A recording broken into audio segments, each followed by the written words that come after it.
get somebody's attention first.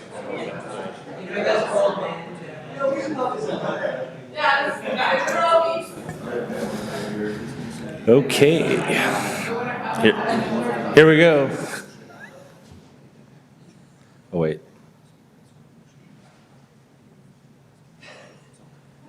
Okay. The October 9th, 2019 Prosper Portland Board of Commissioners meeting is convened. Pam, will you please call the roll? Commissioner Platt? Here. Commissioner Gambetti? Here. Commissioner Moreland Capuya? Chair Cruz? Acting Chair Myers? Here. All right, we're going to move on to commissioner reports. Commissioner Platt. Just reviewing my calendar, make sure I didn't miss anything. Nothing to report. Commissioner Gambetti. Nothing to report. All right, I don't have anything to report either. We'll go on to executive director report. Kimberly. Good afternoon, Commissioners. Thanks for the opportunity to talk a little bit about what we've been up to. I've had the opportunity to attend several community events put on by our partners in the last month. So on Saturday, September 14th, I spoke at the Oregon Japanese American Museum's 30th anniversary celebration here in Old Town, where they unveiled that their new name is the Oregon Japanese American Museum. They were formerly the Nikkei Legacy Museum. I also attended Latino Network's annual Gala Noche Bella on September 20th, as well as the Oregon Native American Chamber's Fall Gathering event, Guide, Gather, and Grow, on Thursday, October 3rd. And on Wednesday, September 18th, Prosper Portland staff, along with representatives of other city bureaus, had an incredible opportunity to explore how to do our work in a trauma-informed way through a training provided by a national expert on trauma-informed work, our very own commissioner, Dr. Moreland Capuya. It was an outstanding presentation. People were really compelled, and we truly appreciated the time that she spent with us.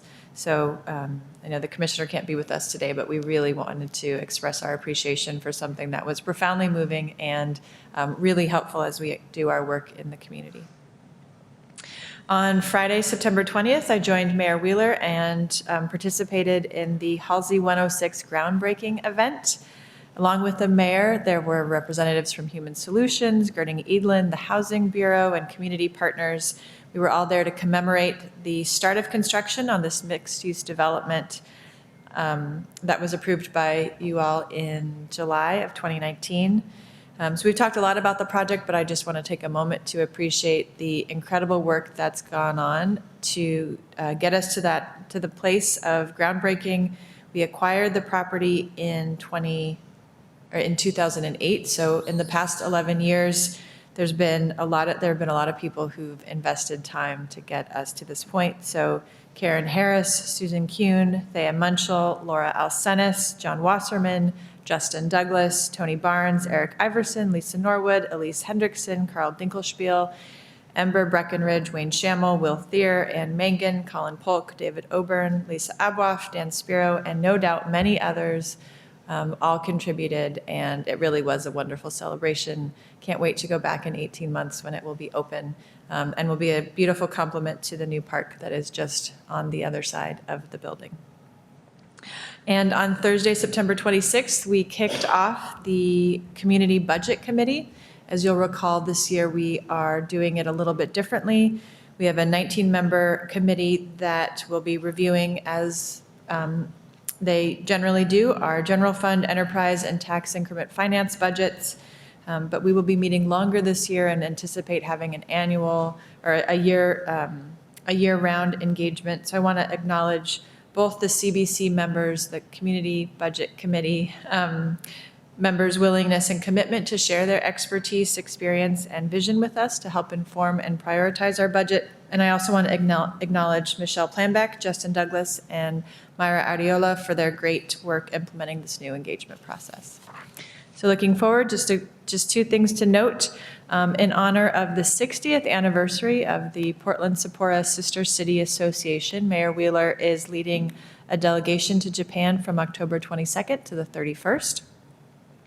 The mayor will also visit Tokyo and the Kansai region to strengthen partnerships in regions Prosper Portland has identified as strategic markets and within our industry clusters. So Office of Government Affairs is working with partners for the first half of planning the delegation's engagement in Japan, and Prosper Portland staff have been planning the second half. The delegation will include representatives from Travel Portland, the Portland Japanese Garden, Prosper Portland, the Oregon Nikkei Legacy Center, and Portland State University. So looking forward to having both strengthened sister city associations as well as strengthened trade relationships. And last but not least, the 5th edition of My People's Market is scheduled for Saturday, November 9th from noon to 7 p.m. This edition of the market will be held at Self Enhancement Inc., which is at 3920 North Kirby Street. I invite everyone to bring family and friends and explore the diverse entrepreneurial talent of Portland at this free market. It's a marketplace that's been reimagined as a gathering of Portland's diverse and vibrant entrepreneurs, makers, artists, culinary wizards, and beverage crafters. You can support more than 100 local multicultural businesses, talk with vendors, and network with local business owners of color. There will be live music, performances, activities, and of course, plenty to eat and drink. This is a great opportunity to do some early holiday shopping. And I really want to acknowledge the leadership of Amanda Park and Tori Campbell for leading this work on behalf of Prosper Portland, as well as our great partners at Travel Portland. And I want to recognize our 2019 title sponsor, New Seasons Market. So you can find out more at mypeoplesmarket.org. Thank you. Thank you, Executive Director Branham. Now the next is the meeting minutes. Hopefully everybody had a chance to go over them. And if you have, please, I would entertain a motion for approval. So moved. Second. Okay, all those in favor? Aye. Aye. All right. Now, public comment not on the agenda. None? Okay. Moving on to item number 6, the consent agenda.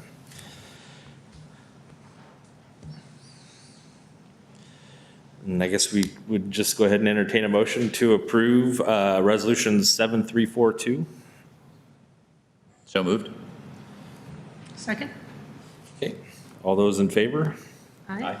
Any opposed? Passes. Moving on to regular agenda item number 7. Action item authorizing an amendment to the professional services contract with Zimmer Gunsel Frasca Architects for the preparation of the development plan for the Broadway corridor in the River District. Lisa, Myra, and Roger, welcome.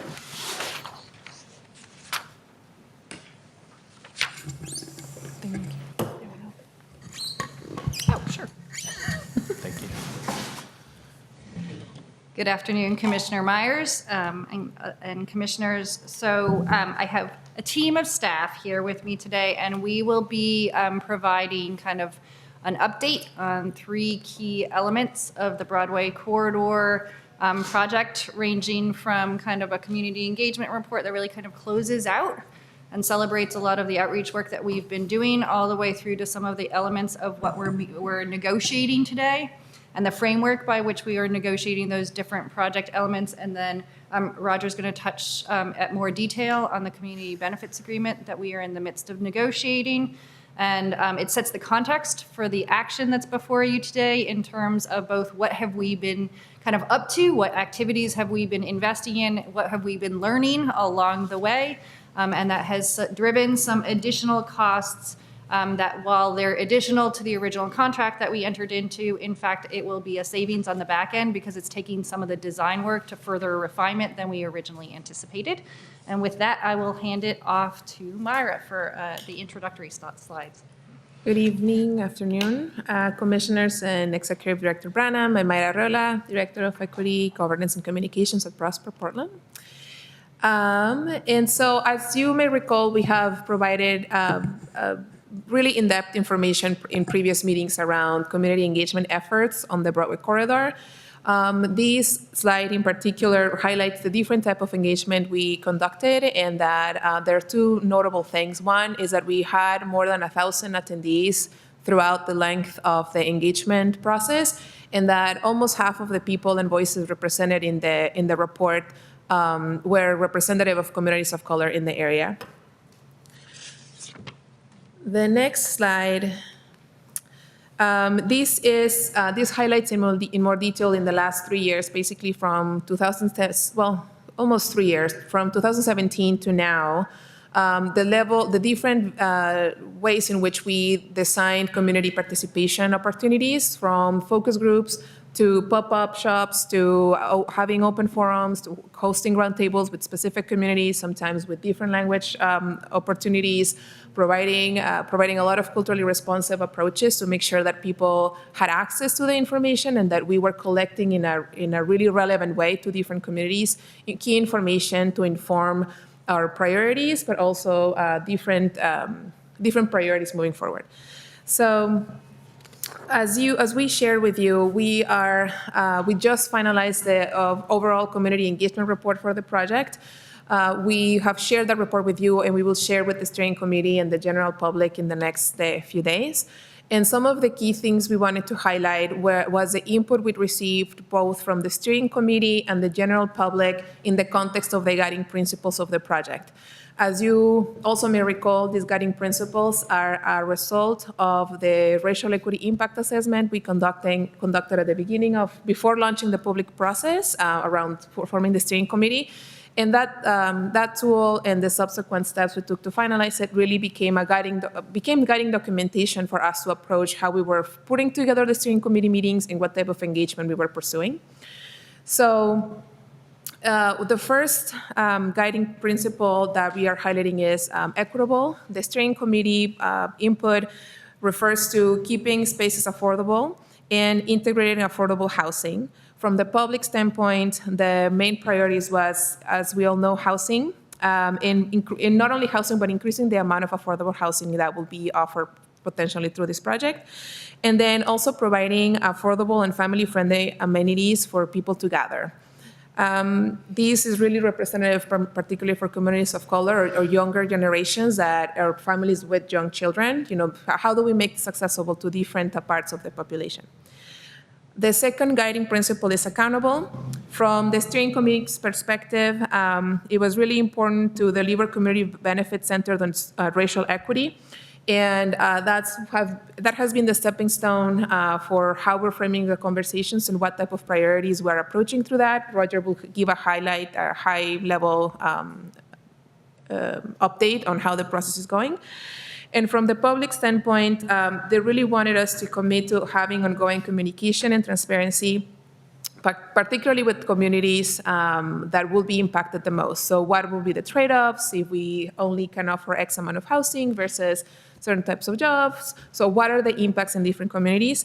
And that we needed to forge additional partnerships with different community groups and being clear about the development planning process. The third guiding principle is prosperous. From the steering committee, there were two main things that were priorities: having opportunities to create, local wealth creation spaces, and also to increase quality job opportunities. From the public standpoint, they really encourage us to support the growth of a variety of local small businesses, particularly those owned by people of color. That we needed to uplift people of color, particularly those with historic and cultural connections to the neighborhood. So basically an effort for us to recognize that there's a lot of history in the site and that there's a lot of different cultures that should be recognized, and that we should have access to a diversity of jobs that speak to different levels of skill and knowledge. The fourth principle is vibrant. From steering committee, they really recognize the tension between lively public spaces and people who live outside and the impact that has on the site. That we needed to have a place for a management strategy and organization to operate the site, and that we needed to create a community space with a flexible event space that has diverse programming, again, with the intent and purpose of appealing to different communities and for different users to activate this part of town. From the public's perspective, participants wanted space to gather and a place for youth in particular. Since this is a multi-year kind of generational project, how can we start seeding connections with younger generations now that potentially will be living and working in the space? One thing that came up was the feeling of lack of safety, and how do we create a welcoming space for different communities? Also, one concern is the increase in homelessness. As we all know, that's also a priority not only for the project, but for the city. And so there are already strategies trying to address that. We needed to attract diverse communities and connect adjacent neighborhoods. So how do we create a sense of belonging also, but while not disconnecting from other neighborhoods and priorities that are surrounding the site?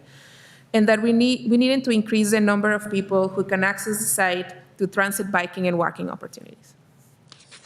For the last guiding principle, resilience, the steering committee really encourages to incorporate performance metrics regarding energy, water, and materials and sustainable certification, and to integrate green infrastructure, particularly elements that serve both natural and human uses.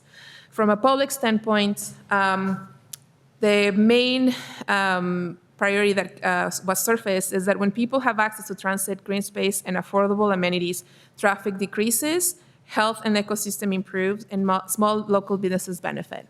So that's, again, like a high-level summary of all the input we gathered. We have a lot more information in the full report that we shared with you and that we will be sharing with the rest of the public. So if you have any questions at the end, I would love to answer those. Thank you. So what I'm going to cover a little bit is what we're talking about as our project framework as we move kind of through the end of the planning phase and into the project delivery phase. What are the different components, agreements, partnerships, activities that need to be undertaken to move into both site preparation as well as construction on the site? And what Myra just went through is really informing all of the components, or what you see as kind of buckets of activities in this area. And I'll try to touch a little bit both on each of those buckets of activities and partnerships that we're undertaking, as well as how some of the public engagement and public feedback shows up in those various activities. So at the high level, what we anticipate is between now and end of this year, we are looking to bring forward kind of a vision statement that is a 20-year outlook that all of then the implementation elements that you see in these different buckets would hang off of. You'll see on our schedule, which I'll show in the next slide, kind of an anticipation of actually going to City Council with a similar update, probably more as a work session with them sometime in December.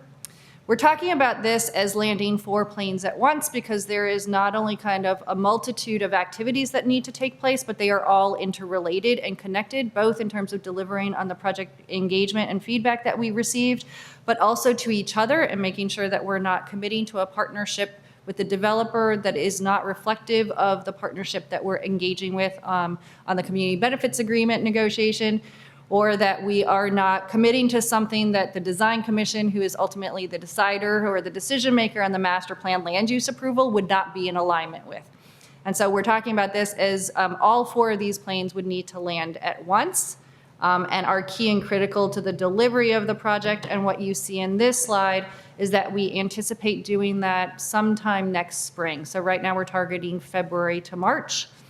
I'm going to take a step back because I think it's also important to highlight, in order for us to deliver, not only do we need those 4 planes landing at once, there's also actually site preparation work that needs to be undertaken. And so we have an entire team of staff who is also working on the post office retail relocation, as well as the demolition and abatement, which almost starts to move into some phase 1 work of implementing development on the site. And then what you see here is the flow is that we're kind of preparing the site, which is what you see in the top 2 lines of USPS retail relocation and demolition and abatement. We then are moving from the end of planning into project delivery through our agreements. And we'll cover those in greater detail through the presentation. And those two things together start to set the foundation for coming in with what we call phase one public infrastructure that right now we would anticipate would be the streets, utilities, et cetera, to serve vertical development. And that would complement phase one private development occurring. And I'll touch a little bit on where we are in our negotiations with Continuum in terms of where they're looking to perform first.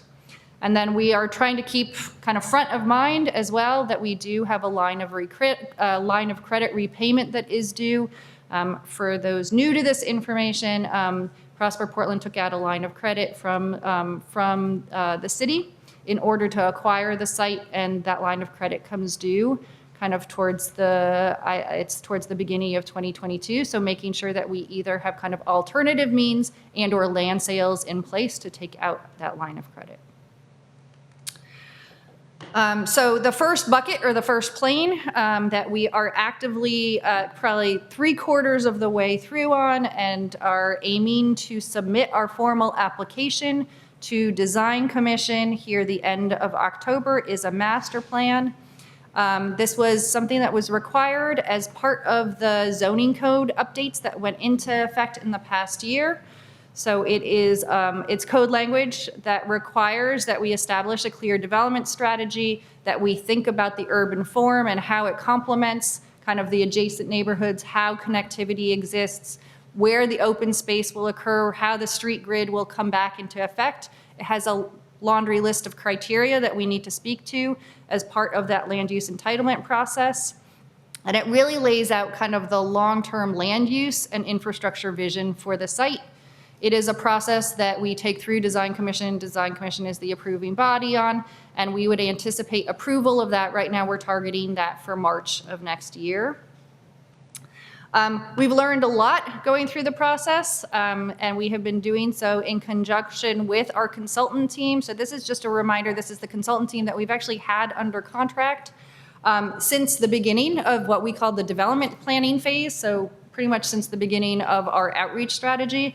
So they are the entities that kind of assisted us working with the steering committee, as well as doing some of the technical analysis that's needed to understand what's the timing and phasing of development, what's the urban design and form of development, really understanding some of the real estate aspects of what do we think that the market can absorb over what time, how does that inform our land negotiations with the private development partner.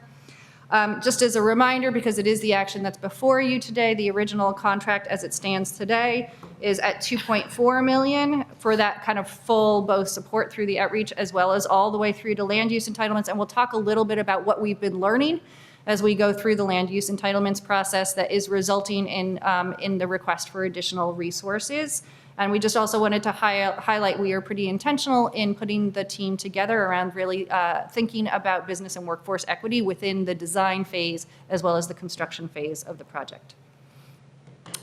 So one of the things that we wanted to kind of call out for the board as we get ready to bring back kind of both a community benefit agreement and a development agreement negotiations with our development partner, but also our partnership with the Housing Bureau, is to highlight what has changed from the framework plan to what we anticipate submitting for the master plan. So that's what you see on the left side. You see the framework plan. That's what was approved 3-4 years ago when we were first looking to acquire the post office site. So it was before acquisition. What you see on the right-hand side is, again, what we anticipate submitting as our formal application to Design Commission. The important thing to highlight is that we feel like we are hitting all the criteria of the master plan, some of which are outlined here in terms of a minimum of 20% of the master plan area devoted to open area, really thinking about where your parks, your plazas, your streets, et cetera, go. We've been doing a lot of work with our Bureau partners about thinking about the character and nature of the major streets that will come into this site that don't exist today and pass through the site. East to west, so particularly along Johnson and Park.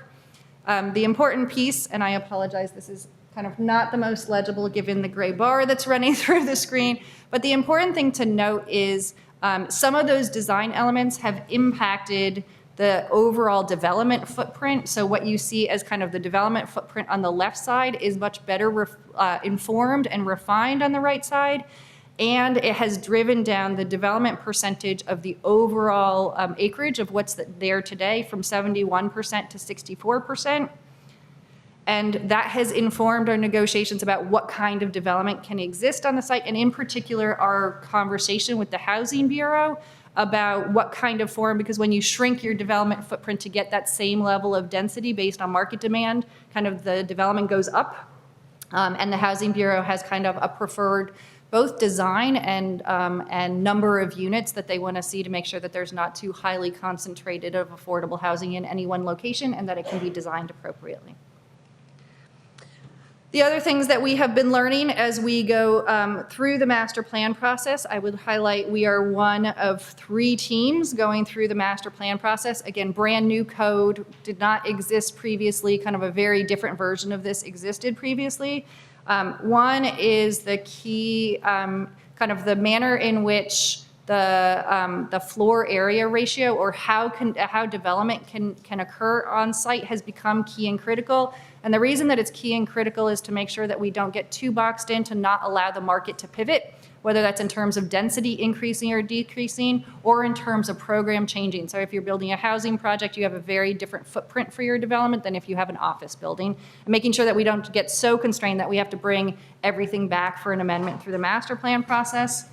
On transportation and utility infrastructure, we have both been doing some design work that you see reflected here in terms of really understanding how is Johnson going to function relative to other streets to keep it something that really kind of resides in the public realm. One of the things that you'll see when we get to the amendment request, we have also heard pretty strongly from our Bureau of Transportation as well as our utility bureaus that they really want to understand at a much finer level of resolution than urban design level of resolution, how the streets are going to support the development. How is water going to be provided to the buildings? And so that's actually driven us almost to 30% design work, which was not originally anticipated when we undertook this contract.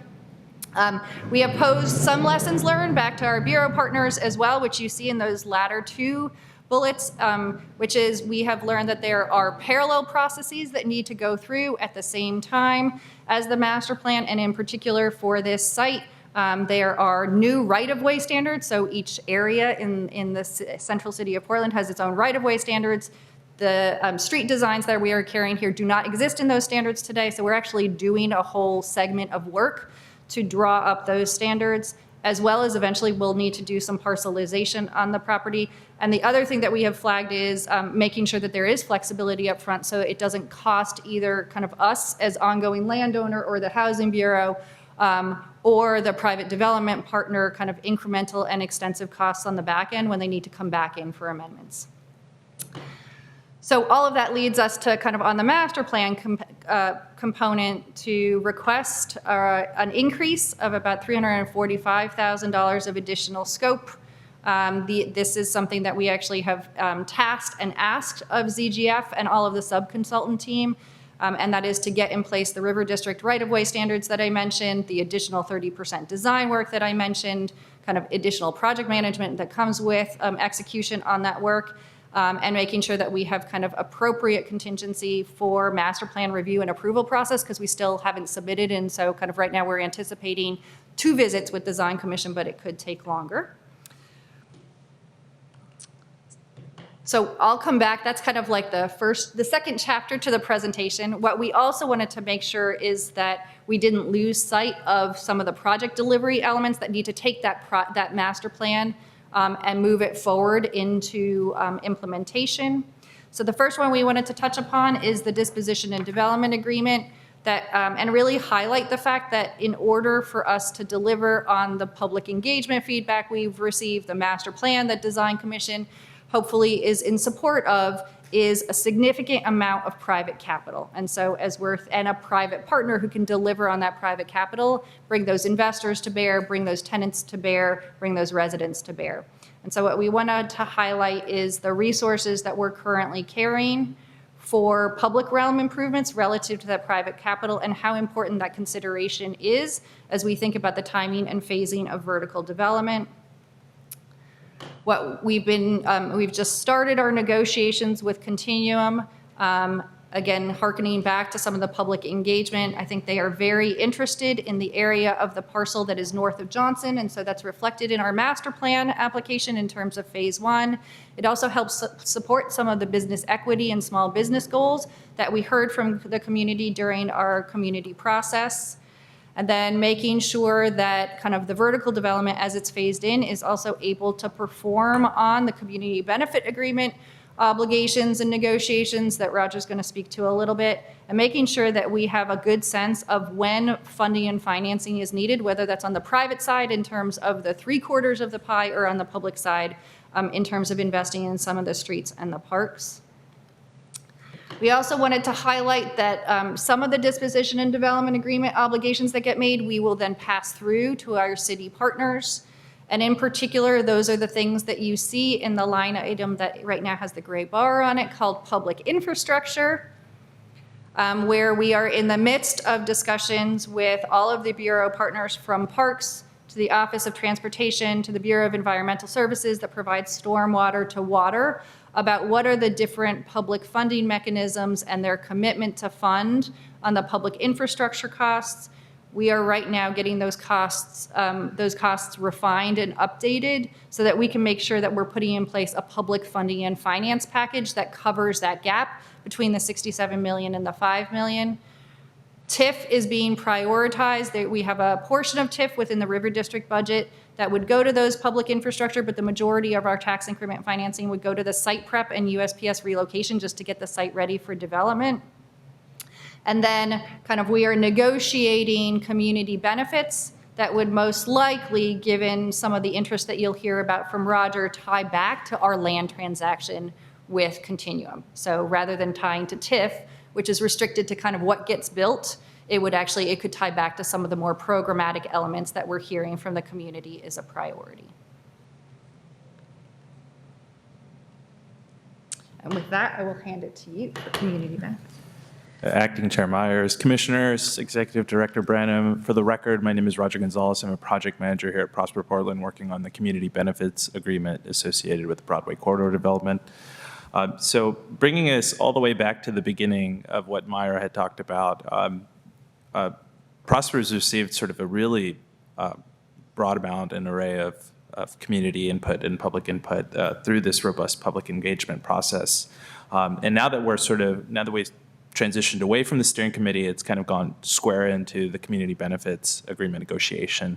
And so that's where it sort of all lives and sort of continues to work out through, especially around our guiding principles, which were directly related to work that came out of the steering committee over that 2-year process. So as you may know, tri-party negotiations began in July of 2019. And one of the parties at that negotiating table is Prosper's developer advisor, Continuum Partners. And the other partner at that table is a Healthy Communities Coalition.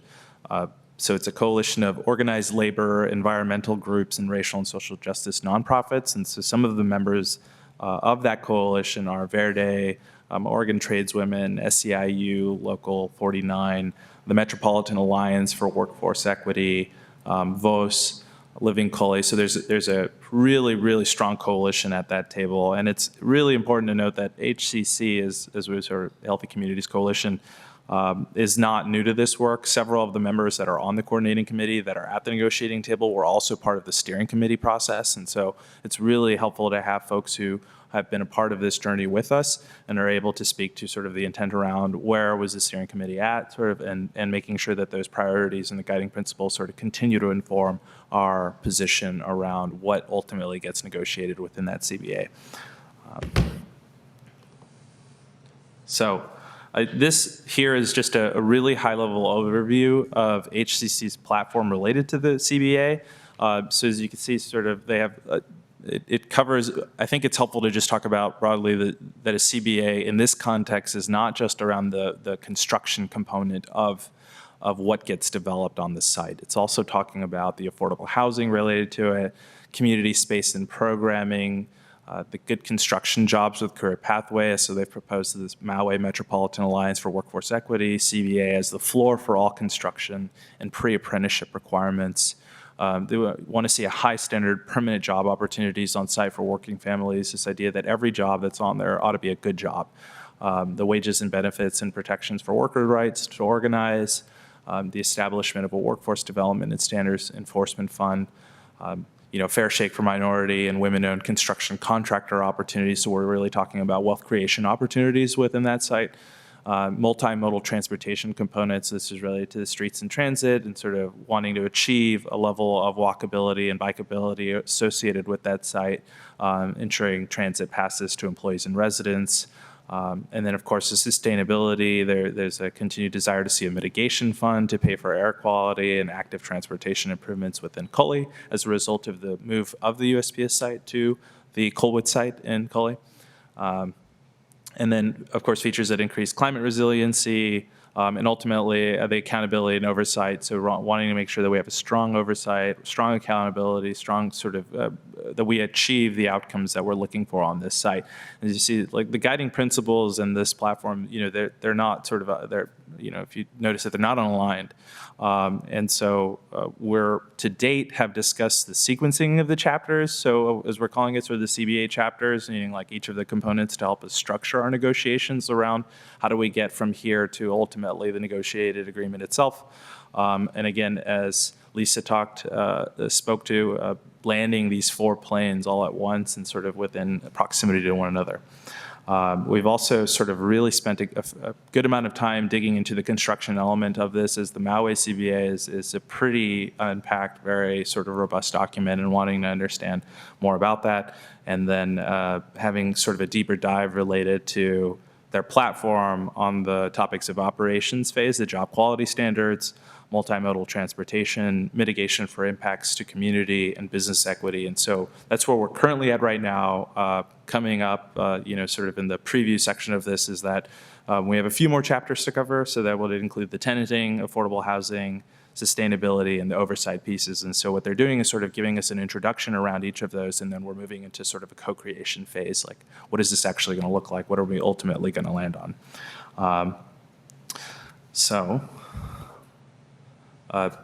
Within just the construction component of it, I want to just give you a little sort of insight into sort of the buckets within even that. So there's sort of a level of granularity that goes along with each of these. So taking the construction equity component, which is related to the vertical development, the private investment side, applicability and scope. So if this is a privately owned, privately financed development project, like what does that look like, and what does it take to sort of make sure that this is something that applies to that and allows the flexibility to ensure the horizon of that we're looking at for the development on this site, and sort of just to allow that we make sure that we have room to the outcomes to be achieved. Business and workforce equity, so again, that's apprenticeship, local workforce, and business equity goals.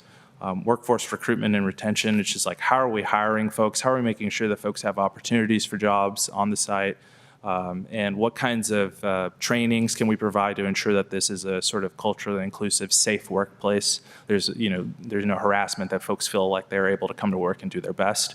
Technical assistance, which are really related to the sort of funding around outreach, retention, recruitment, workforce development, and training.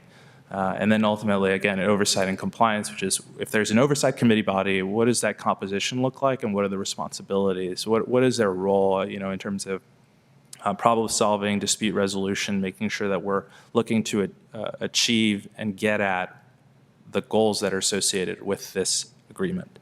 And so I think that was a good conversation and a continued conversation that we want to continue to unpack and continue to move forward on the remaining elements, which HCC has been really great about sort of spending time and helping us and the developer understand further what is the community's sort of desire to come out of this, and how can we achieve that. So with that, it's a lot of information, and we acknowledge that. I'm happy to either answer questions on the contract, and I would be remiss to not send an immense amount of thanks to Sarah Harple, who is sitting in the audience, who has been busily preparing our master plan application with our consulting contractors, and invite her up if you have questions particular to the contract, or happy to answer questions on any of the components of information we've shared. Does anybody have any questions? Commissioner Platt? I'm curious, apropos also of some recent publicity we've been getting, how we're messaging all of this very thorough, complex, important work to the public, so that outside of the stakeholder group and the folks who are participating in this process, everyone's informed about the principles that are undergirding it, that are guiding the work going forward. I think that's it puts a really it's a very strong message. I think we have been providing updates through our website and our monthly newsletters when there's been critical milestones or things achieved, updates from the steering committee, things like that. The next thing we're going to share is a community engagement report, which truly highlights basically the accomplishment of another milestone throughout the project. And really, what we really want to emphasize is the importance of engagement, and engagement that speaks to how we are going out of our way to work and collaborate and partner with communities, understanding that if we want to serve a different community, we have to do things differently, right? If we want to engage different sectors, we can't approach a process the same way we would have done it 20, 50 years ago. So we are an organization that's been going out of its way to, within our realm of influence and within our control, how are we putting up different precedents and expectations with the communities that are our main focus right now in alignment with our strategic plan. And I think is just keep reinforcing that we are on a path, and that path requires change, and that change signifies showing up differently, spending more time in very intentional ways to hear from communities, to report back to communities, to share where we are in the process. And I do believe we have been, throughout this project, just simply coming in front of you multiple times to provide updates or say, hey, this is where we are in the process. Any questions? This is what's coming up. Are we going in the right direction? I think we have been very judicious as to how are we sharing what's happening in the project throughout. I do think that we are at a stage where we should consider how do we then revamp that communication to more like a general stakeholder audience, so we don't stay within the communities that we worked closely for the project. We're just informing general public that may or may not be close, that might not be close to the project, just to be like, hey, this is actually what's going on, and this is why we're making the choices we're making throughout. So absolutely, I think the only two things I would add to that. One, we've talked about reconvening the steering committee because the Healthy Communities Coalition, kind of certain members of it sat on the steering committee, but the steering committee also had the community, kind of the Old Town Community Association to the Pearl District, so it had a broader kind of array of folks as well. And we've talked about convening them towards the end of this year, both to share the community engagement report, to share where we are in negotiations so they get a sense of it. And the second place I would highlight, we've also talked about both with things like demo, how do we come out of the gate with kind of very real opportunities in a way that's consistent with the feedback that we received and consistent with our values. So there's kind of like proof is in the pudding of how are we thinking about immediate opportunities, and that runs the gamut from how are we contracting to Myra's team has also been working with Project for Public Spaces about just like what does interim use of the site look like, and how do we make what portions of the site in a very safe way, given that some of it's going to be under demolition, available for various community-based uses. Is project information available on the website, or do we have a specific website for this? We do, right? Yes, we do. We have a site with all the information where we post relevant stories or updates throughout. Yeah. Can you talk a little bit? One kind of pretty specific question was the existing parking garage, and we were looking at interim uses for that. Where we're at with that, and then talk a little bit about the phasing of development as you think it's going to evolve, Yeah. and The third part of that was, you mentioned that Continuum is expressing most interest in property north of Johnson, and what does that mean for the area south of Johnson, and how would, might other development opportunities open up there? So phasing wise, so you have, we actually have to submit, I'm going to try and do this from afar but we actually have to submit a full phasing plan to Design Commission. And so right now what you see highlighted here is still our phase one.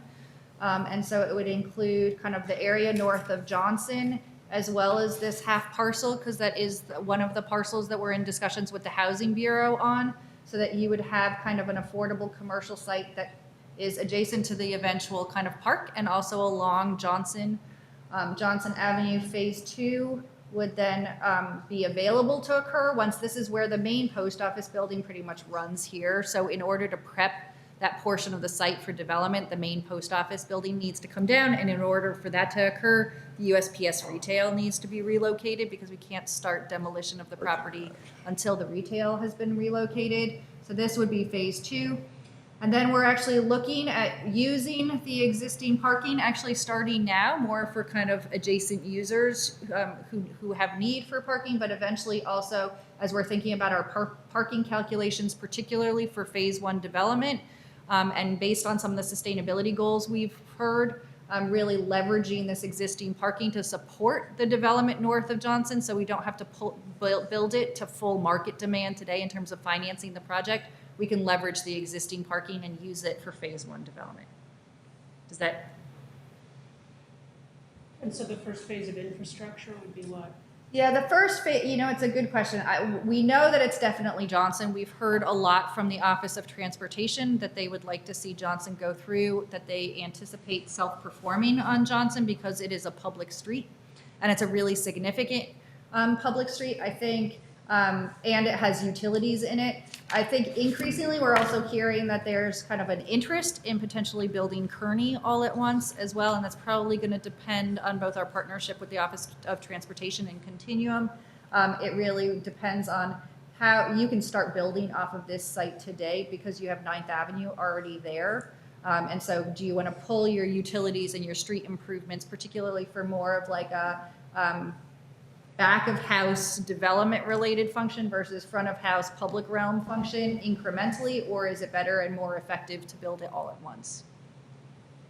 Does that, and then what would follow is you would have some of the, you could tie in some of the streets and you would actually have the full park. It is going to be a healthy conversation, I would say, with Design Commission as to the timing of the park, because that would require the parking structure to come down to build the full park. You could build the northern portion of the park without the garage coming down, but the circulation in and out of the garage and in and out of some of the retail functions for the post office is going to be critical. And so we've talked about, can you build portions of the park or not? And then we have also been talking about the green loop, which was in kind of one of the previous renderings.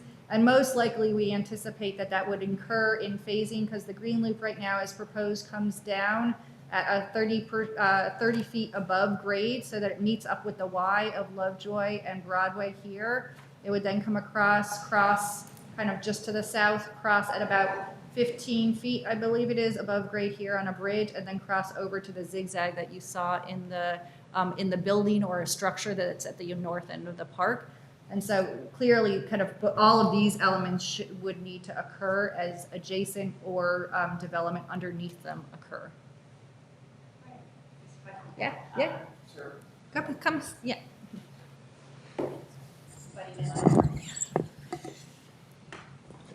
One additional note on the phasing of utilities to support phase one development. There are off-site utility improvements that are necessary in 9th Avenue, adding a water main in 9th Avenue, and then a sewer upgrade connecting from Johnson to Hoyt and 10th.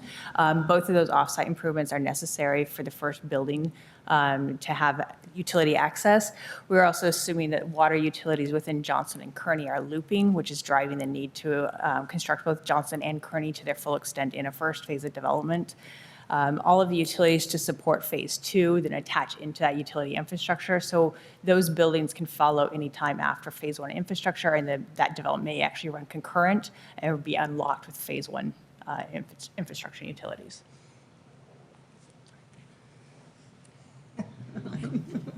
questions? Commissioner, you had a question around, I just want to make sure we respond to the question around Continuum's interest in the northern portion of it. And so some early thinking in terms of what happens to phase 2 and 3. Do you want to talk about that?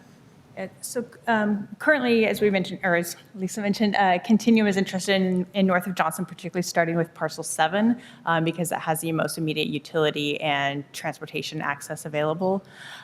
South of Johnson, then, we anticipate that being more of a mixed income residential. As was mentioned, we're still in discussions of which parcels would be owned by the Portland Housing Bureau, but it would allow us to move forward with separate or additional solicitations for other developers for those southern parcels.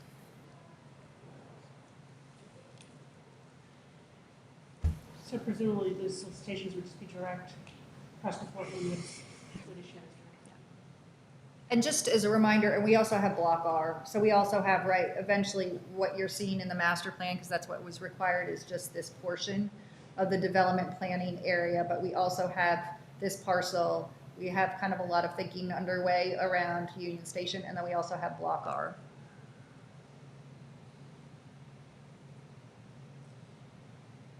So I have a question. Does this get us then all the way to where Continuum can move forward with phase 1 with ZGF? I mean, ZGF gets us to what point? So are they going to come back at another point and say, to get to this point, we got to have more money? I mean, where does this get us to? So ZGF's work, particularly on the infrastructure for phase 1 development, gets us to a 30% light. So we're calling it 20%. After that point, we're in discussions with our Bureau partners of who will lead on those capital improvement projects. So currently, it's anticipated that that work would likely be led by the Bureau of Transportation and contracted for separately in collaboration with potentially Prosper Portland, the Bureau of Bureau of Environmental Services, and the Water Bureau for the utilities in there. So that would be under a separate contract in terms of the final design as well as construction and environmental remediation for that infrastructure. So what it gets us to is it gets us to full entitlement under the master plan on the site. And what kind of we've found along the way is while the master plan language indicated more of urban design, concept design, level design, when we got into the discussions, particularly around phasing with the transportation and utility bureaus, they felt very strongly that in fact 30% of design was needed for them to provide their recommendation for approval through to design commission of this master plan concept. And Sarah, as you know, the ZGF team was invaluable through the steering committee process. Without them there, we wouldn't have gotten to the level of understanding that we needed everybody to get to. So applaud your efforts and theirs for that. And at that, if nobody has any other questions, I would entertain a motion. Thank you all.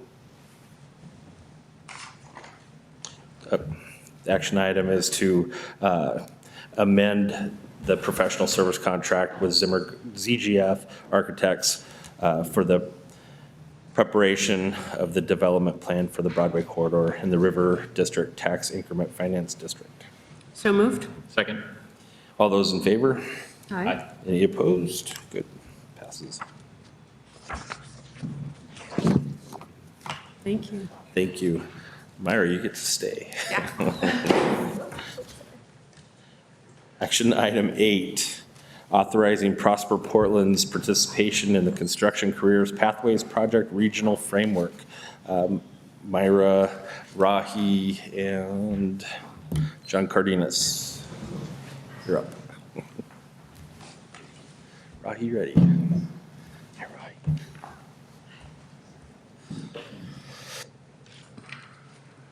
Hello. Hi. So, hello again. I'm Mayra Arreola with Prosper Portland, and we are excited to be here to share about the incredible work that Rahi has been leading at Metro. Before I give a brief intro, Rahi, would you like to introduce yourself? Commissioners, Executive Director Branham, my name is Rahi Reddy, and I direct diversity, equity, and inclusion at Metro. My name is John Cardenas. I work on business and workforce equity here at Prosper Portland. So we want to thank you for your time to learn about the Construction Career Pathways Project, or C2P2, as we will refer to it today.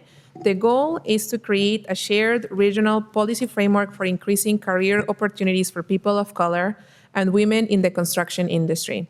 What we're bringing before you today for your endorsement is the C2P2 framework, which is a high-level guiding document for public owners that comes with a toolkit.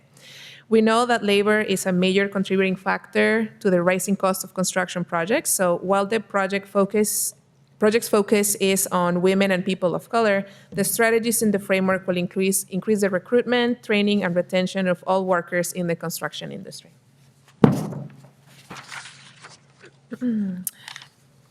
We support small and growing businesses led by diverse entrepreneurs to thrive in innovative sectors and on main streets. We prioritize property ownership and real estate projects with communities of color and in low-income neighborhoods to create assets that can be passed on from one generation to next. Construction Career Pathways Project offers a comprehensive strategy for several things. The first one will be increased career opportunities for people of color and women to meet the regional demand for a skilled construction workforce, regional coordination to leverage collective efforts, establish consistent recruitment, training, and retention policies and strategies, and high road industry standards for them to become the norm. And then with that quick intro, now I want to pass the microphone to Rahi so she can talk about C2P2. So again, thank you, Commissioners and Executive Director Branham. First, I wanted to come in and say thank you. We are so grateful for the partnership we've had with Prosper Portland to even get this project off the ground. And that kind of collaboration and leadership from staff that you see here has been a tremendous, really a tremendous boost to be able to be here today and to be able to talk a little bit about what we've accomplished. A key area of support of our partnership with Prosper was the convening of a public owner work group. I'm sorry if I get that. You got the clicker? You do it. Okay. We've practiced. No, we haven't. And so Prosper Portland was really a kind of like our co-collaborator in convening 16 jurisdictions, public agencies from across the region to get together and to really work across types of projects and streams of funding and ranging in sizes of our collective projects to really come up with a construction careers framework that can speak to the desire to diversify the workforce through our investments. That phase of the process has concluded. So we met. Our first meeting was in July of 2018, and we concluded that phase of the convening in August of this year. And what came out of that process was a regional construction careers framework that can guide the way our agencies are investing in this sector. And I would say that it's been, an incredible learning lesson of how all of our agencies could work together. But I think what we really were hoping to do was build off the existing experience, success, non-success of the ways that we've tried to really have these kinds of policies to diversify workforce on our projects, and then to learn from best practices across the region, across the state, and across the country. And from that, really help develop a framework that is something that helps us stretch from where we are, but is grounded in the realities of Oregon and the work that we do here. The other big piece of work was understanding that the construction sector is a complex sector made up of a lot of different stakeholders that all come together in the system to produce the projects that we like to have. And understanding that Metro really took the responsibility of taking on the work of engaging stakeholders across the spectrum. This was just our attempt of trying to track in some way the level of work and engagement that we've had. So we were really excited to be able to bring on John Mullis, who was the director of the state building trades, to really be able to have him come and help us work with all of the building trades partners and the carpenters union. We engaged contractors, general contractors, early on in the process to get feedback of how we could make the system work for them to deliver on equity. We engaged minority contractors, NAMAC, PBDG, contractor associations. We did numerous rounds of input sessions from community-based organizations who were really the front line of where diverse workers first set foot into thinking about construction, and our workforce advocates. So those are the folks that really understand what it takes to help people be successful. And all along the way, we had a strategic partnership with Work Systems, Inc. as both kind of, content expert and also at times convener of our workforce leaders. And what we based the project on was really initially, and again with the support of Prosper Portland, is we first wanted to understand what is the case for this? Why do we need to invest in diversifying the construction sector? And what does that kind of investment look like? And we commissioned, along with Prosper Portland and the City of Portland, a market study that Work Systems conducted for us. And in that market study identified, at the time, the market study was a snapshot in time in 2017, and the study was produced in 2018. And what we found was, of all public sector projects, there were 81 large-scale capital projects that were green-lighted for construction over the course of 5 years. That is not counting the housing bond that Metro just passed. It's not counting new items that have come up. And what we learned from that market study was also what are the barriers that workers face to not only entering into the industry, being recruited into it, but also to staying in.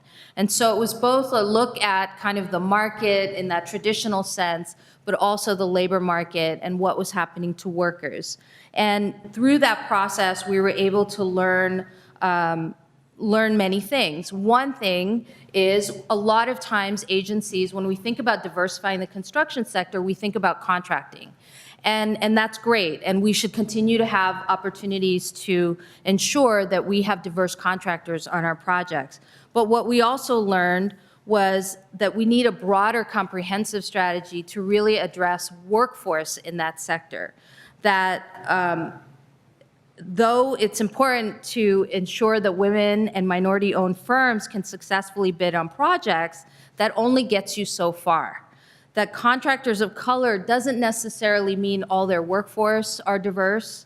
And at the end of the day, and what was the most sobering piece, is we're all drawing from the same workforce. And that workforce is facing shortages. We know that about 17% of the construction workforce is nearing retirement. We also know that currently, according to the Bureau of Labor Industries, 4% of our workforce in the construction sector are women, and 20% are people of color. But the other underlying statistic that we were paying attention to is what are the percentages of retention of folks who are entering the sector, right? So if we know more and more are retiring, are we ensuring that there's sustainability of workers coming in? What we learned is overall in the construction sector, we only have about 46% retention rate of workers who get through that first year of an apprenticeship, right? An apprenticeship is on your path to getting to a journey level worker. Once you're a journey level worker, it opens up all your career possibilities. You get to be a full tradesperson and work on projects. You can start your own businesses. You can become a foreman, a superintendent, on and on. And so what we know is across the sector, 46% are not completing that first year. But when you look at women and people of color, those rates drop even lower to 38 and 36%. And one of the other kind of aspects of the market study that I think is worth noting is that we lose about $10,000 worth of investment in a worker when they don't make it through that first year of apprenticeship. So that's the resources that you're putting in right now for pre-apprenticeship programs, for all the wraparound support, that when workers don't get through that first year and get through their apprenticeships, we are losing the investments that we're trying to make. So I will hand it over to John to take us to the next. And Next I am trying to make this work. Could I ask a quick question? What were the reasons identified for that lack of completion? So several reasons. One was workplace culture, culture, bullying, harassment. I think Bureau of Labor Statistics has some statistics for women. It's about 90% of like in their top 3 reasons. We also know that wraparound support for workers to get the kind of support they need around childcare, around housing assistance, and being able to get the tools and capacities that they need.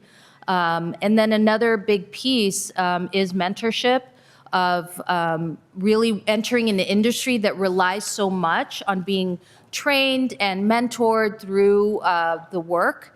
And if workers don't already have family or friends that are in the industry that can look out for them, that they kind of are on their own.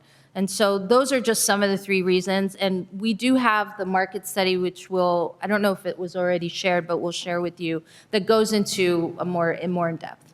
Yeah, thank you. So I just want to run through a typical pathway into the construction trades. This is only one of many of the ways somebody can enter into a construction career. And the first step is choosing a training program. And that's usually somebody that is looking at alternative education. They're not really college bound, or they don't want to be college bound, or they have other life circumstances that lead them in a different direction. And so they find themselves attaching themselves to a pre-apprenticeship program of some kind. And some of those bullets there speak to that. And then once they apply to an apprenticeship program, or they go through that program, they apply to an apprenticeship program, and then they're doing on-the-job training. And this is where the real learning starts to happen. This is where all of the connections are really starting to come together.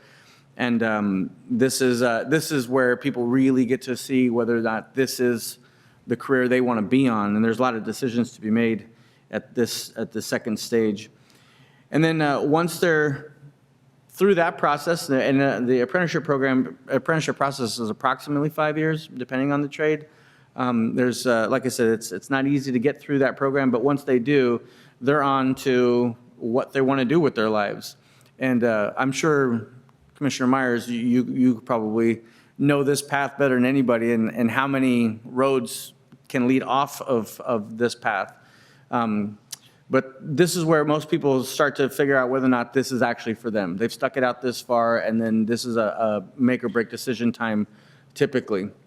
And then once they are done with their apprenticeship program, there's a certificate of completion, and then they become a full journey worker. And that is at that point, like Rocky was saying, this is where you can take that journey card anywhere that needs your skill, needs your trade.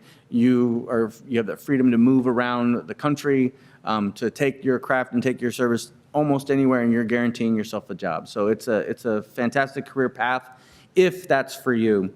And then once we get to this other end of the deal, at the very end of this process, then opportunities for upward mobility start to present themselves. And that's where C2P2 is really focusing on the actual experience of the worker and honing in on what exactly their upward mobility really is or what it isn't. And that's where we want to focus on is that development. I'm going to go to this. I know this is a lot of words. But what we feel at Prosper is we feel like setting these consistent, achievable goals across the region is key to making all of this stuff work. The thresholds that trigger our policies that C2P2 lays out are very, very similar to what we already have in place. And Prosper Portland is unique in that we have given this sort of equity plan and equity path very serious consideration. We've done lots and lots of work and lots of studies and lots of conversations with the community members to find out whether or not we're on the right track. And so far, I think that we are, by everything that I'm being told, by our numbers that we're making public on a regular basis. We're tracking very, very closely. And so for us, it was easy for C2P2 to be one of those one of the frameworks that we could sign on to. There's a lot of discussions yet to have happen, but we're not trying to invent the wheel per se. We're only trying to make it go faster and farther, right? So you can see that some of the stuff that C2P2 is asking for, Prosper Portland already has a solution or an answer that is with that. There are some things, though, that we are excited about, some things that haven't been part of our process or part of our plan, but we most certainly are excited about venturing into these directions. And one of the most interesting is the on-site anti-harassment practices. And these are things that have been established in other areas in the country and have had certain levels of success. We want to explore in very serious ways strategies that we can put in place to help our projects throughout the region with these anti-harassment sort of practices. Can I give a plug for Please, Prosper Portland? Please do. The work on the workplace anti-harassment, I think, was really sparked by the leadership, the staff, and Executive Director Branham really pushing this framework to really address what are we doing differently that we're already doing. And we were lucky enough for Multnomah County Courthouse project. They were just piloting a Green Dot anti-harassment on-site training program. We also, so we're learning, building the learning off of a local project that had that experience. And we were really excited to learn from the different individual union trades and the carpenters. Local unions also trying to figure out how to build more anti-harassment, anti-bullying training and consciousness raising among their membership. So there's a real kind of alignment, but really the spark, I think, was in our initial discussions with Prosper leadership of just what would it take to really push the envelope with this framework. Thank you for that. A couple of other things that round out the framework for us are what you see here, the Regional Fund for Workforce Supply. C2P2's recommendation is a consistent funding stream. That's clear. We're going to need some resources to move this thing forward.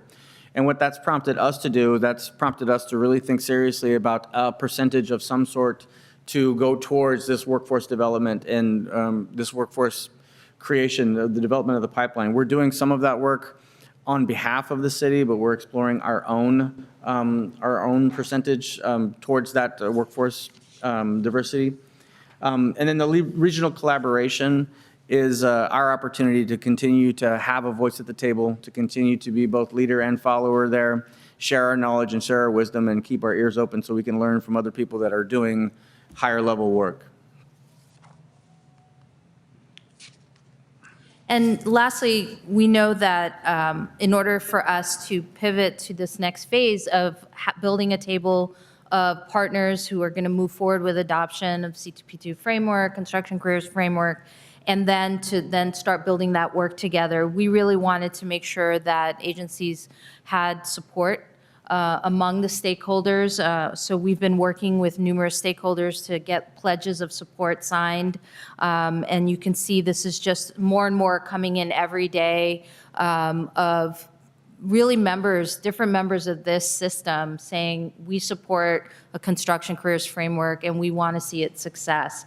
And I think we're really hoping that, signing on and saying you support it means that you'll continue to collaborate with us and work with us as we refine and improve through our regional collaboration. So without further ado, it is a recommendation that we move forward with signing the framework, solidifying our organizational commitment to further regional efforts in support of workforce development, and to continue to participate in the regional implementation committee that will create an action plan for adopting and implementing the C2P2 recommendations within each agency and continue coordinating on a regional scale. Any questions? Commissioners, do you have any questions? So this is to sign on to the framework plan, and then there's toolkits being developed and workforce agreements? I mean, is that sort of the evolution? Yeah, so we developed a toolkit based on the best practices as a way to help those that were implementing construction careers. So it really is a guide and just as that, a toolkit if you need it. And so we do have that at Metro. For example, we are going to vote on adoption of construction careers on October 24th. We'd love to invite all of you to join us. And part of our adoption will be really for our electeds and for our leaders to adopt the framework and to have the toolkit be a tool that our COO will use around implementation in our internal bodies. The workforce agreement, again, I think in the framework, it really calls on when you set your thresholds, at what level would you want to enter into a workforce agreement with our building trades unions and our carpenters union to help solidify that delivery mechanism for diversity. And those workforce agreements are up to each agency. What we're doing together now is having some exploratory conversations with the Columbia Pacific Building Trades and the carpenters unions around some of the language. But again, that's really up to each agency of what that workforce agreement will look like. The toolkit has some template language. I want to just mention that the template language sounds like government wonky words, but it's actually really important because this is the first step that we've taken as a region to have a more standardized set of language that our subcontractors and our general contractors can go by. And that lowers the barrier of that confusion that they have about, well, working with Metro versus working with the city, working with Portland, PPS, and all these other partners that are signing on here. We're now agreeing to some standardized language. That's a huge step forward, I think, in helping lower those barriers to access to our projects. You know, I agree, and I think also, I mean, having worked in a bunch of different jurisdictions in the region, you see the disparity, right, in terms of to what extent any of them are focusing on this. So it's always, having done a lot of work here with, you know, your agencies and others that, where this is such a central focus in contracting, and then you work in other jurisdictions where it's just not on the radar. Yeah. So I think, again, not reinventing the wheel, but expanding it and getting more people on board. And I think that the toolkits and the templates and that sort of thing is, I think, a great way to do that. Yeah, the best thing I could ever hear from a contractor or subcontractor is, oh, I've seen that before. And that familiarity breeds comfort, and that comfort gets us closer to achieving our goals. I'm curious to learn more about what Prosper's thoughts are with respect to addressing some of the major factors for non-completion for apprentices, particularly women and people of color. You cited harassment issues, childcare and housing, kind of wraparound services support, and then the lack of basically a peer group, right? Sort of a mentorship. I'm going to presume that Prosper has, with equity work that's been done thus far, may have a role directly applying to these factors and trying to figure out ways to mitigate them. I'm thinking again with a small business hat on. You know, it's great to have all of this consistency and you know, throughout the different jurisdictions about what should be done. The rubber hits the road at the small business level, right? And the small business people and the contractors have to deal day to day with their workforce and the constant ongoing training that needs to happen before you can actually implement any sort of cultural change at that workforce level. And it's grinding work, it just is. So in order for that to happen, you need to have tools. And I'm curious if this is an area, I guess I would say I'd recommend that this would be an area where we focus some of our energy and time, because that's really what's going to make the most impact now that we have consistency, right? Absolutely. I would say that the first tool that we need to basically tool up on is listening. And part of the reason that folks are dropping out of these programs is they're voicing concerns that aren't landing anywhere. And those concerns that aren't landing anywhere makes you feel like no one's listening to me, so why should I even continue to put in on this issue when I'm having serious challenges? And some of the challenges we're trying to address not just through C2P2, but with our efforts with the COEP, citywide effort, There's all kinds of things, and Commissioner Myers, you know better than anyone, it's issues around transportation and childcare and stipends for people that are entering these pre-apprenticeship programs. It's having quality mentorships. It's people speaking the right language at the right time, and not just foreign languages, but just the language of construction and the speed at which somebody can learn that kind of stuff. There has to be that proper quality training at the pre-apprenticeship level to make these things work. And then you can just push that rock up the hill just a little bit, then you have a whole other series of challenges. But the first thing we need to do is start listening to the students that are going through this process and figuring out and addressing and inventorying what their issues are, and then putting resources at that level, doing that kind of work.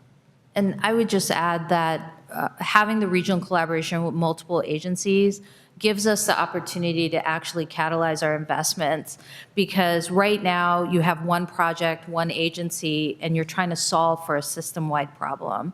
And what this does is help all of us come together. These problems are across projects, right, as you've mentioned. So it really helps us figure out how are we deploying our resources toward the workforce pipeline, how are we helping to ramp up the on-site anti-harassment training so we could actually share it across our projects. In what ways are we tracking how our contractors are doing so we can understand where the problems are and know that I can share that on a project at Metro, I can share that information with you at Prosper. And so you're coming into this next phase when you're building something, learning from what we've just done. So there's a lot of opportunities to kind of close those gaps so we can start to kind of zone in on the most strategic interventions we need to have right now. I think the only thing I would add is that this really, from my perspective, is about enhancing the role of culture within the workplace and not shying away from calling that out within the workforce in contracting, in like construction world. Sometimes I feel like that we talk about it in a million ways, but that was what we're trying to get at, but nobody's really calling it. And I think one of the things that has been really great with this is that has been part of the conversation. And really looking at what are the circumstances that allow certain behaviors and what's the context in which we're operating and making opportunities more accessible for women, for parents, for people of color. And so ultimately, this is about changing the culture that allow those systems to remain in place, excluding people that we are trying to get engaged within. And so I think that has been really valuable. What I would tie in with one of my earlier questions and concerns about the Broadway Corridor project, and coming back again to this theme of equity and values in particular, when you mention culture, I think immediately of core values, right? And again, it's not totally widespread practice, but most businesses of a certain size should have a set of basic values by which they orient their own internal culture, just for consistency's sake. So I would say that my encouragement again would be to find a way at that intervention level with individual contractors and businesses to discuss values and to seek alignment and saying, here are our core values as a group, this is what we believe in, right? Mm-hmm. Make them as simple as possible and say, I just want to make sure we're in alignment here. Because I think you might find that some businesses actually would want to be doing that work, but for the time and tools necessary to make it happen, right? And so again, I think it can be an informed dialogue where there's some sharing of best practices in that way. Yeah, you're exactly right. That's what I hear a lot of times too, is that we want to do that. We want to be on that same path. That's a core value to our company and our organization too. They're just missing the ability just to cross the finish line. And that's our responsibility to the extent that it involves our projects to help them, give them the tools, give them the resources, and all the encouragement to proceed. Commissioner, I'll just add to the fact that I think there will be two opportunities for this board to intervene in the fairly near term. So we are anticipating coming to the board and to City Council with an intergovernmental agreement with the City of Portland to be able to administer the 1% that is through the COEP that will be applied to help on workforce and on construction, on the business side of construction. So those resources to do technical assistance and workforce development would be administered through Prosper Portland and through Work Systems. And so I think we will, through program development, be able to really apply that listening and help work with partners to come up with programs that are effective. So acknowledging what's already out there and then understanding where nonprofits and other partners need additional resources, but also where small businesses need additional resources. So maybe a large contractor can take on the green dot training, maybe small contractors can't, and so that's something that we need to use the 1% for. So that should be coming back to you sometime later this year. And then I think as we update our business and workforce equity procedures and potentially policy sometime next calendar year, in this fiscal year, we will be considering how to incorporate the lessons learned through C2P2 and updating that. So I think there'll be 2 opportunities for us to make concrete decisions in the next 3 to 9, 12 months. Yeah, to put this into practice. I'd like to start off by saying I'm really proud of the work that Metro has done on this area, as well as what we have done at Prosper Portland, and what we've accomplished in moving the conversation forward. If we hadn't done it, we wouldn't be where we are today, where we're actually finding some alignment with policy. One of the biggest collisions we had was on a Metro project. That also was a Prosper Portland project, was also a TriMet project, was also a City of Portland project, and that's the Convention Center headquarters hotel. We had conflicting policies that needed alignment, and that's kind of what was the catalyst that started the conversation on C2P2. Not that the conversation wasn't already happening, but we're starting to see the industry actually take over and course correct a lot of these things. You see the carpenters with their positive job site culture training that's now a requirement of all of their members. You see the same thing happening with the laborers, and we're starting to see more of that happening. I can't remember all the different names we had for the child care initiative, but the one that they finally landed, I'm really happy with. It's called Labor's Littles. So that is moving forward. We're actually solving the child care issue. When they called it near site child care, I thought that was the worst. That was worse than the one before it, but they have a really hard time naming it. But yeah, PACI was the other one. Pre-apprenticeship child care initiative, then it went on to near site child care, and now it's Labor's Littles.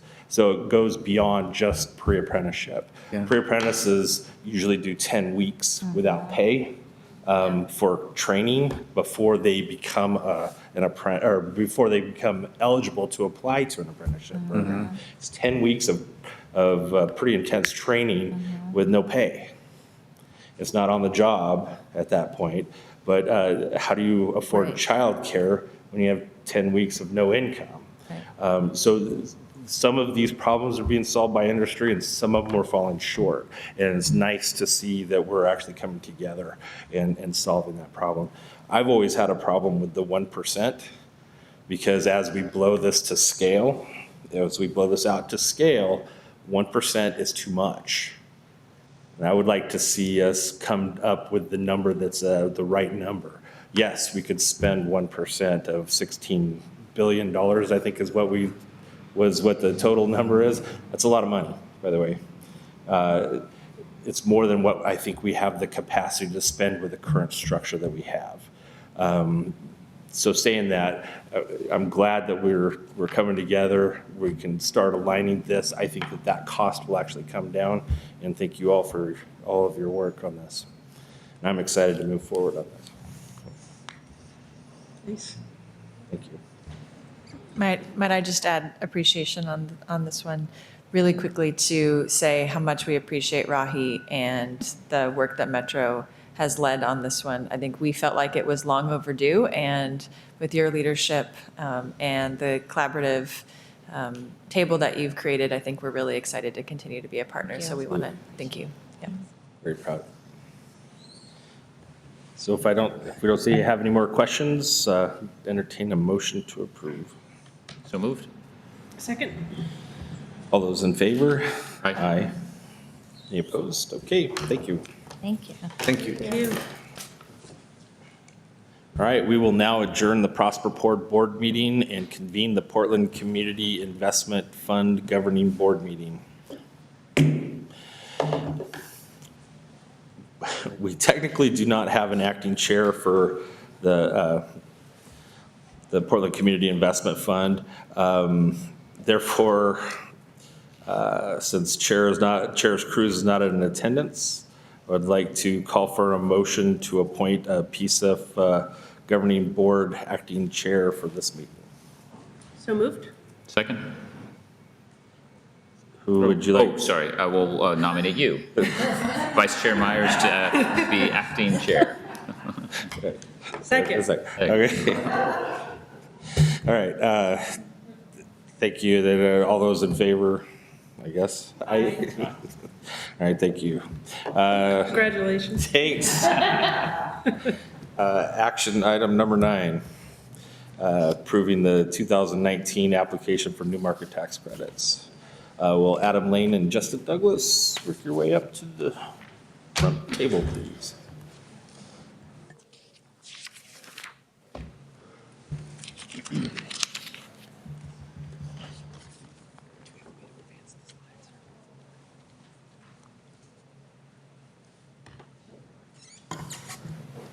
Good afternoon, Commissioners. Director Branham, Executive Director Branham, my name is Adam Lane. I'm the Chief Financial Officer of Prosper Portland, and I'm very excited. This is my first time before you, so thanks for giving me an opportunity to talk to you about new market tax credits. Members of the PCIF Governing Board, Justin Douglas, and PCIF President Branham, pleased to be here and present this item to you for your consideration today.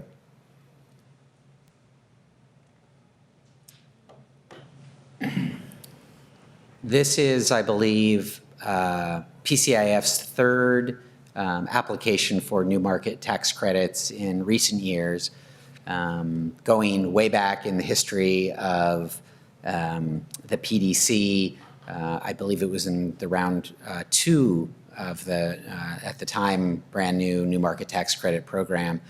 A subsidiary of the PDC secured a $100 million allocation and then spun that business unit off out of the PDC, and which now it exists as the United Fund Advisors. So recently, in recent years, as part of our financial sustainability plan, we are seeking new sources of capital, and in October of 2016, the Prosper Portland Board directed staff to create a CDE, Community Development Entity, called the Portland Community Investment Fund. The entity was created and did receive certification from the federal agency required to make us eligible to apply for tax credits. And so now we are in the process of submitting our third application, which is due at the end of October. And in your capacity as the governing board of PCIF, we would like to share with you some of the high-level plans, strategies, a few of the pipeline projects that we will be doing, putting into our application. But just a little bit of background on the federal new market tax credit program. It is a program designed to encourage investment in low-income communities. It is meant to leverage other financing sources. It cannot be used on its own. It requires matching funding. Over the course of the program, about $58 billion has been allocated. There have been 1,000 awards. And of the awardees, about in the most current round, last year's round, there were 73 awards totaling about $3.5 billion in allocation. That doesn't translate into dollar-for-dollar subsidy. But a good rule of thumb for thinking about how much subsidy that translates into is about a third. So $1 of tax credits translates into about 30 cents worth of subsidy, 25 to 30 after fees. The primary mission is to serve low-income communities or low-income persons. The way that that service happens can be in a number of different ways. It is traditionally thought of as job creation, but the CDFI fund has been clear that creating social and environmental benefit is perfectly acceptable and is weighted equally with job creation. One of the key elements of the program is to ensure that any allocation that is given maintains accountability to low-income communities. One of the many reasons I'm so pleased to be at Prosper and PCIF is I feel that the way that work is done here is deep and genuine. There are many other organizations who regularly receive tax credit allocations that sort of provide the minimum amount of interaction with low-income communities to continue to get allocation, but their work really isn't informed in any significant way by low-income community concerns. And I think that the entire structure of Prosper Portland, including your roles, both as commissioners and as the governing body of PCIF, including also an advisory board that Justin will talk a little bit more, but very importantly about the partnerships that we have, as well as our relationship managers, the public meetings that we hold, I think really make that cornerstone of the New Market Tax Credit Program sort of a living, breathing part of Prosper. And that is one of the reasons why I'm really hopeful that we can convince the CDFI fund that we are worthy of an allocation this year. So just as a refresher, I wanted to go over the roles that you play as members of the governing board and what the advisory board does. So one of the things that you do as members of the governing board, and this is articulated in the PCIF bylaws, are just kind of generally manage the operations of PCIF. So two of the items that are before you today for consideration are examples of that. For example, we are requesting that you approve the minutes from the last PCIF governing board meeting, which was in June of 2018. We're also asking for you to replace Faye Brown with Adam Lane as the Chief Operating Financial Officer of Portland Community Investment Fund. So those are some of the general management activities. You also acted in 2017 to appoint the original advisory board members. I'm going to go into some detail in a moment about the members of the advisory board.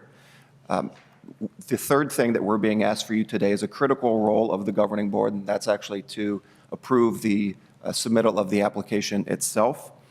And then another critical role that you play would be when and if we were to receive an allocation, you would have the formal authority to approve which projects we were to invest those tax credits in.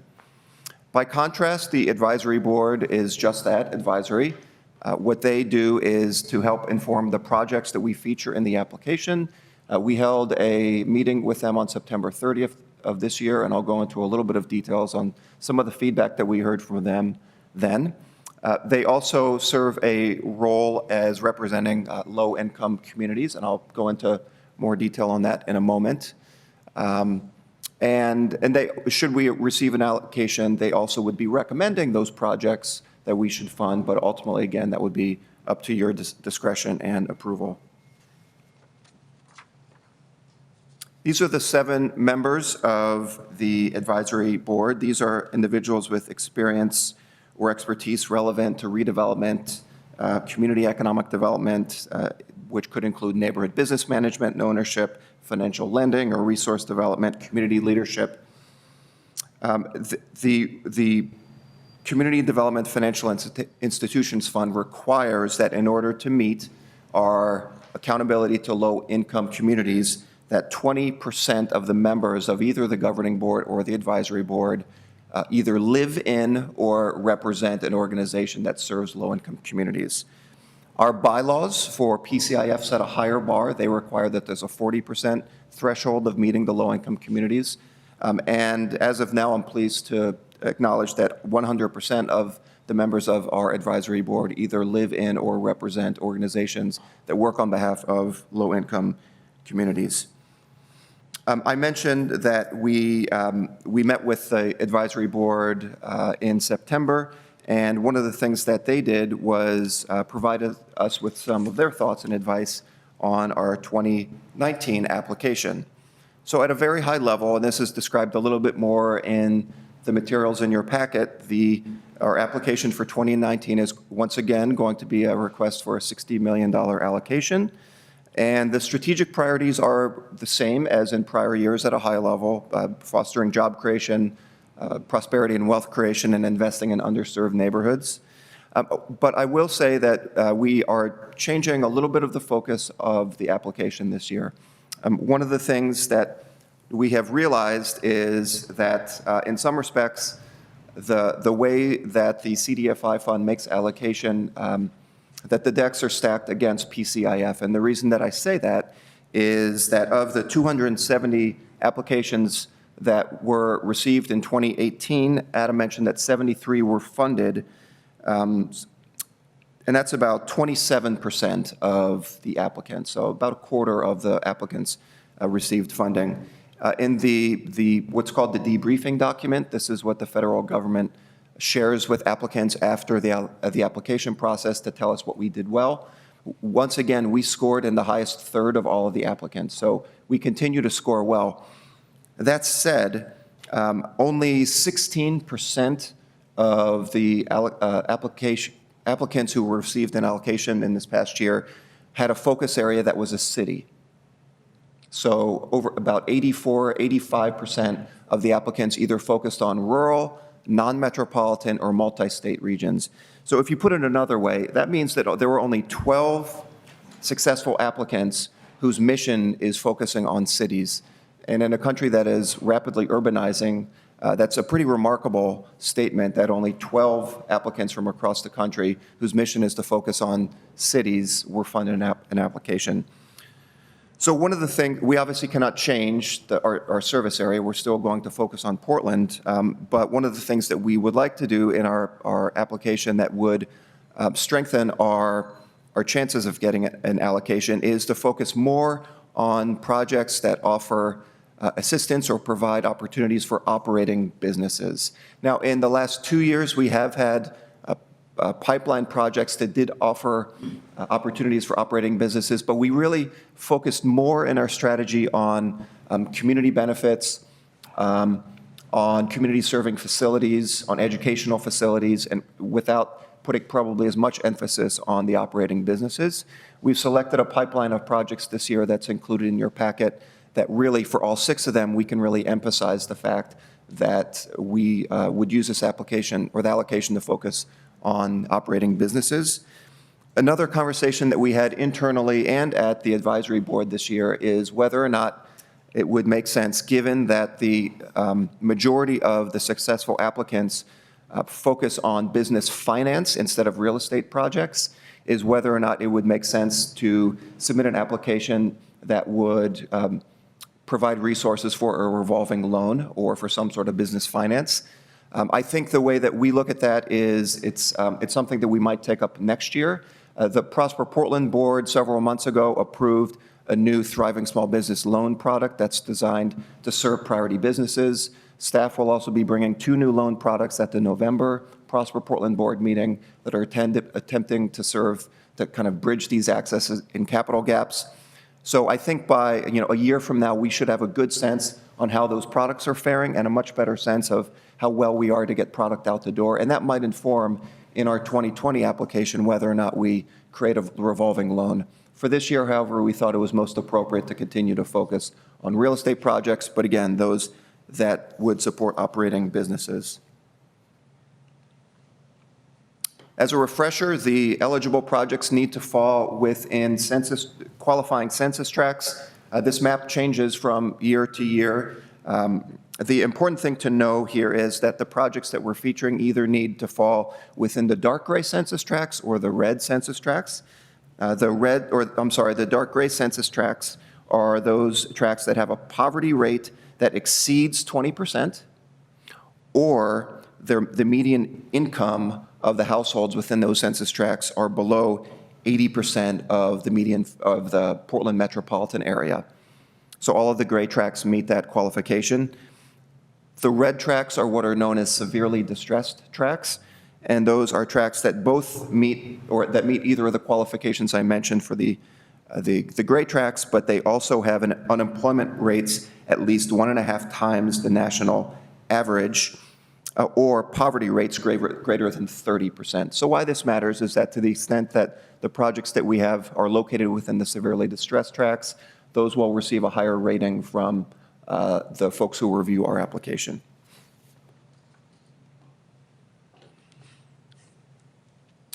Adam mentioned that our application is due at the end of this month, so we are working in a frenzy to get that out the door. I wish I could provide a little bit more specificity on when we'll hear about the awards, but the best that we can assume is spring of 2020. There really is not much of an announcement from the CDFI fund, either when the announcement's made or when the next application is due, so we kind of have to spring to action and be responsive.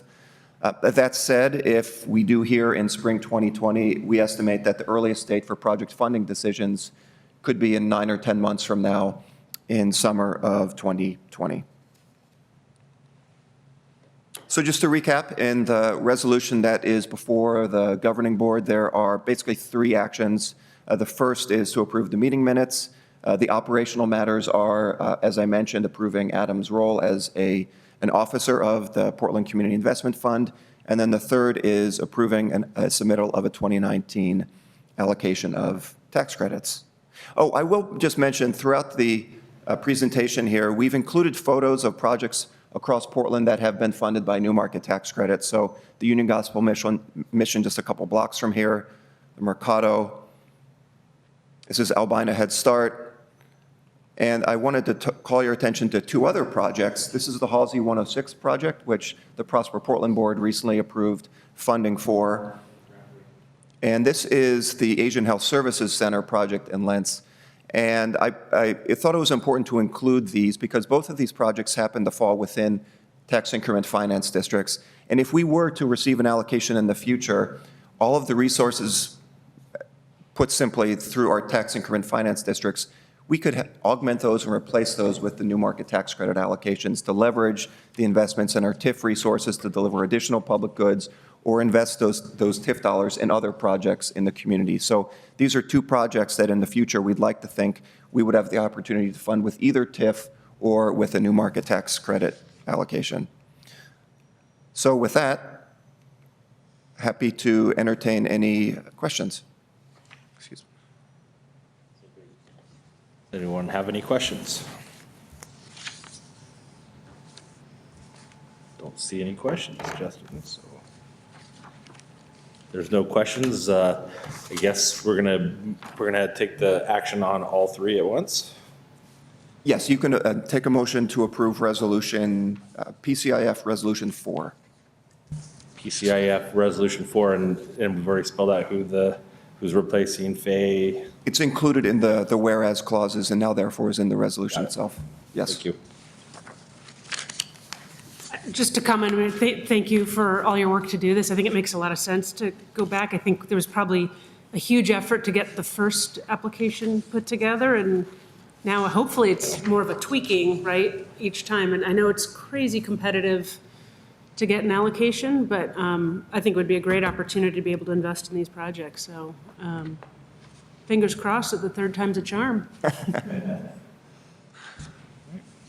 To entertain a motion for resolution number 4.